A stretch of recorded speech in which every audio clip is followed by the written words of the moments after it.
Poursuivons. 1$ américain.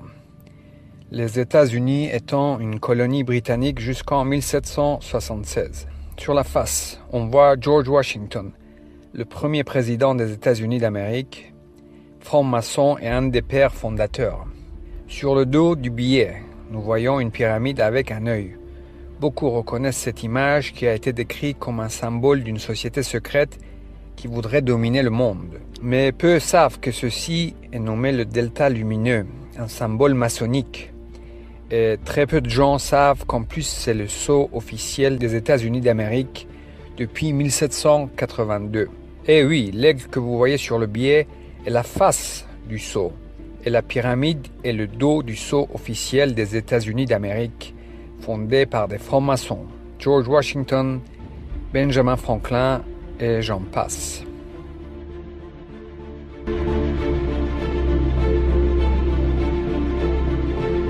Olive branch, and I think this really signifies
Il y a des siècles, bien avant les soi-disant révolutions, les soi-disant changements de système de gouvernance et les prétendues démocraties, les familles régnantes d'Europe se sont rapprochées et se sont unies par des mariages consécutifs entre eux et se sont finalement unis autour de l'Empire britannique.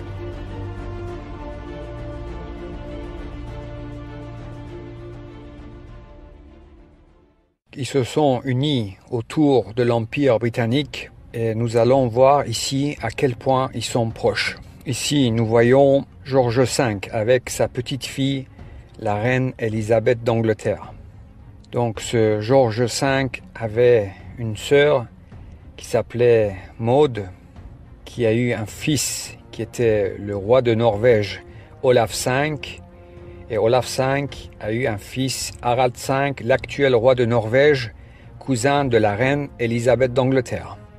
Nous voyons à nouveau George V. George V avait un oncle qui s'appelait le prince Arthur, qui a eu une fille qui s'appelait Margaret. Et Margaret a eu une fille qui s'appelait Ingrid de Suède. Et Ingrid a eu une fille, Margaret II, l'actuelle reine du Danemark, cousine de la reine Élisabeth. Ce même Margaret, la cousine de George V, était aussi la mère de Gustave Adolphe, qui a eu Charles XVI Gustave, l'actuel roi de Suède, cousin de la reine Élisabeth. George V avait aussi une tante qui s'appelait la princesse Béatrice. Celle-ci a eu une fille qui s'appelait Victoria Eugénie, qui a eu un fils, Juan de Bourbon, qui était le père de Juan Carlos, le roi d'Espagne, et actuellement Felipe, qui est le roi d'Espagne. Et comme nous avons vu tout au début, George V avait un cousin germain, le tsar de la Russie. Leur mère était sœur. Alexandra de Danemark était la mère de George V, et sa sœur Maria était la mère de Nicolas II, le tsar de la Russie. Ici nous voyons Maria et son fils Nicolas II et les 5 enfants de Nicolas II. Et George V a eu plusieurs fils. Il a eu le père de la reine Elisabeth, George VI, mais il avait aussi un fils qui s'appelait George de Kent. Ce dernier a eu un fils qui s'appelle Prince Édouard de Kent. Et nous allons voir qui est Édouard de Kent.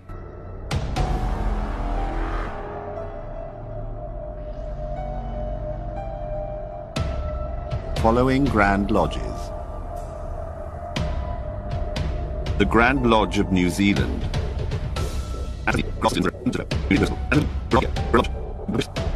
The Grand Lodge of the State of Israel.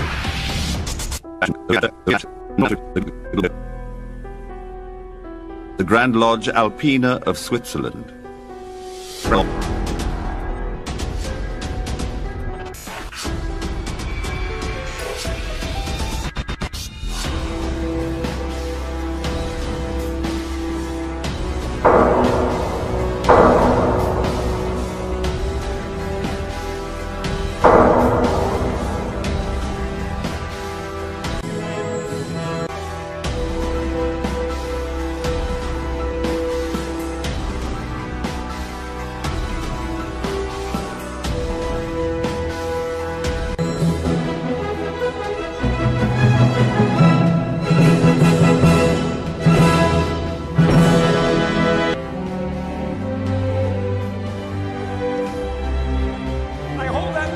Self-evident, Brother Franklin, all men are created equal. Indeed, Brother Washington. All Freemasons meet as equals, and we have an opportunity to create a nation in the very essence of Masonic morality. With freedom and tolerance of all religions and moralities that no government can oppress. You know, I think it would be a great idea if we wore our Masonic regalia when we're putting in place the foundation stone for the Capitol building. Freedom of speech, too, and the press, the right to peaceful assembly, and...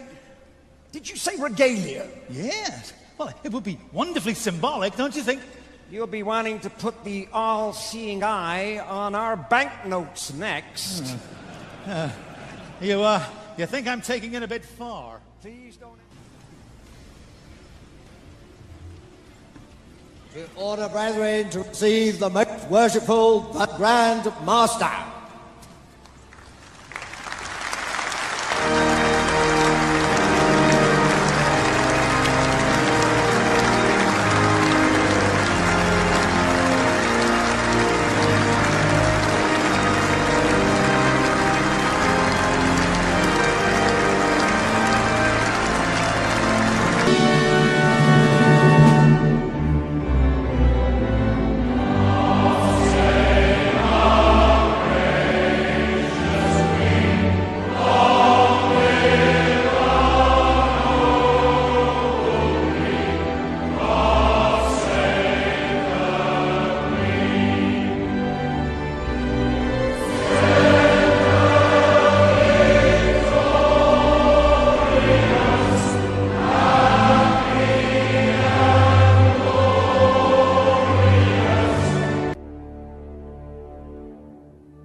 Il y a des siècles, bien avant les soi-disant révolutions, les soi-disant changements de système de gouvernance et les prétendues démocraties, les familles régnantes d'Europe se sont rapprochées et se sont unies par des mariages consécutifs entre eux et se sont finalement unies autour de l'Empire britannique. Ces familles ont compris qu'afin de ne pas perdre leur pouvoir, ils devaient s'unir et de manœuvrer subtilement auprès des peuples, leurs sujets. Face au peuple, ils devaient être une seule force, un seul groupe dans le monde entier. Ils ont compris que pour régner continuellement, ils devaient manipuler les gens, ils devaient former et utiliser diverses et multiples formes de gouvernement, d'États, de partis opposés, de dirigeants, bref, des fusibles remplaçables qui sauteraient à leur place et qu'ils changeraient au gré des périodes et besoins. Et ils l'ont fait. Ils ont compris qu'ils devaient manipuler non seulement la majorité, mais aussi une minorité plus proche qu'ils avaient besoin de persuader et conquérir, qui serait plus ou moins au courant de cette vérité, des secrets, leur genre. Et ils ont alors mis en place cette fraude de franc-maçonnerie. Des gens qui se penseront frères et chevaliers, qui penseront à travers leur activité quotidienne œuvrer pour le bien. Ils ont compris que pour réussir et arriver à leur fin, ils devaient procéder d'une manière méthodique, mathématique, scientifique, face aux masses et rester extrêmement bons et crédibles face à leur minorité. Pour les peuples, les masses, la fraude des États, les votations, la démocratie, les dictatures, les guerres, les coups d'État, les révolutions, etc., etc.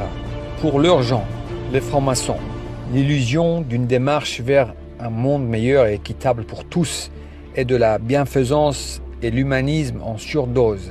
Associations et fondations à volonté, faire de la bienfaisance à grande échelle et jamais leurs gens ne questionneront des bienfaiteurs soi-disant désintéressés.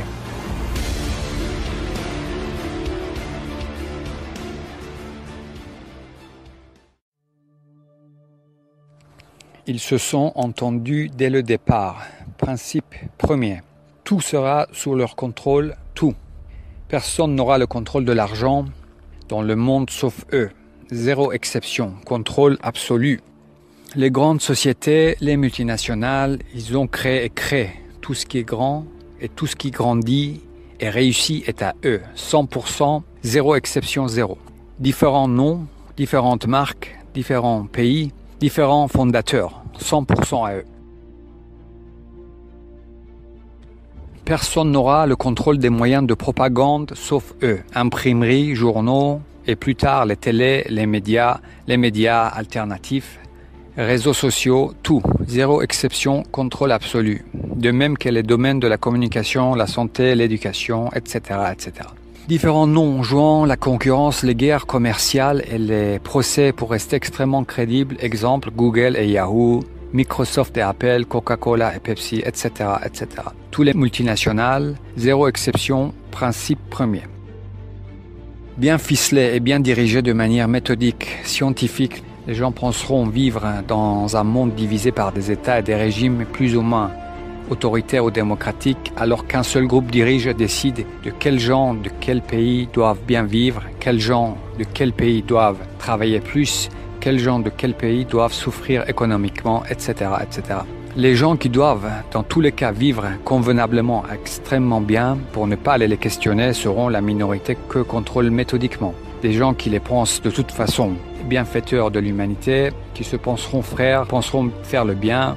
Personne ne parlera, tous bien entourés, s'espionnant les uns les autres, et la fraude les espionnant tous, bien consignés, et maintenant les bracelets connectés pour leur bien et le bien des gens.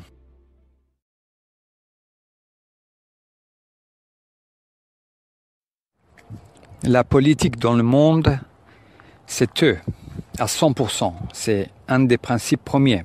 Les partis opposés, les partis extrêmes qui s'insultent les uns les autres, les nouveaux partis selon les tendances, les parlements, les parlementaires, depuis des siècles déjà.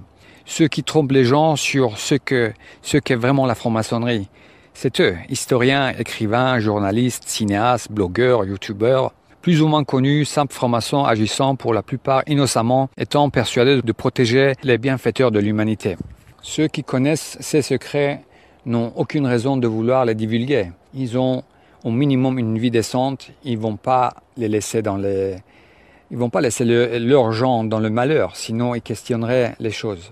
Donc ils ont une vie qui va d'au minimum décente à extrêmement réussie, affaires, médias, politique, showbiz, art, sciences, etc., etc. Et comme ils les pensent bienfaiteurs, désintéressés, œuvrant pour le bien commun de tous, ils les protègent et participent et laissent faire.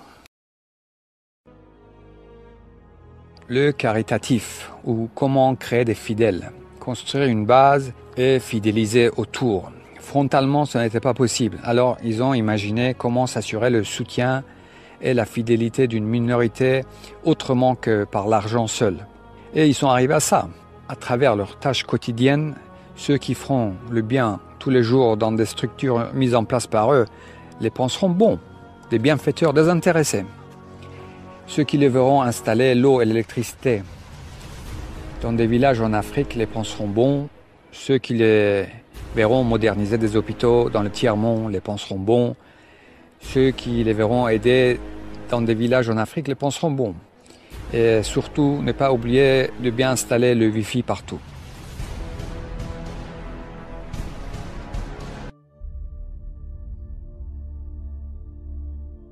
À travers leur acte humanitaire, ils montrent par intérêt une volonté de vouloir faire le bien et aboutir à quelque chose de mieux pour tous. Ce n'est pas le cas, ce n'est pas leur but final. En agissant de sorte, ils savent que des gens honnêtes les protégeront, faisant confiance aux bienfaiteurs simples et désintéressés. Leur acte de bienfaisance est en premier lieu par intérêt, pas pour authentiquement aider. L'intérêt premier étant de séduire, plaire et convaincre une minorité d'accepter et de penser que tout ce qu'ils font est donc bon, et les laisser faire en les protégeant et en restant silencieux. Aider les gens passer par la charité et la solidarité est une stratégie pour plaire et amadouer qu'ils ont élaborée il y a des siècles. Ce n'est pas une fin en soi. Ils ne cherchent pas le bien-être commun. Leur acte caritatif est un calcul, sachant dès le départ que pour acquérir la fidélité des gens qui les protégeront, pas uniquement pour de l'argent, ils devaient de façon crédible paraître extrêmement bons et charitables. Bref, des humanistes bienfaiteurs, désintéressés, et ils l'ont fait. Et le font ainsi. Ils ont compris qu'ils devaient paraître honnêtes, et donc des gens qui ont pillé le monde entier, et des générations de gens dans des pays qu'ils ont qualifiés de non-civilisés se sont mis à promouvoir et vanter l'esprit chevaleresque et l'honnêteté et la moralité à leurs gens. Voilà, il n'y a plus de lutte de pouvoir dans ce monde. Il n'y a pas, il n'y a plus. Cela a été réglé il y a des siècles déjà. Un seul groupe, un seul mène le show. Les révolutions, les révolutionnaires, soi-disant emprisonnés héros, c'est eux. Le putschiste qui fait un coup d'état, le révélateur héros qui se cache dans une de leurs ambassades, c'est eux. Partout les mêmes. Il y a bien longtemps déjà, tout est faux, truqué. Mais il faut que ça reste extrêmement crédible, préparé des années et des décennies en avance, avec de multiples pions présentés au public et rendus plus ou moins connus par leurs médias pour des multiples variantes de scénarios de changement de régime au besoin.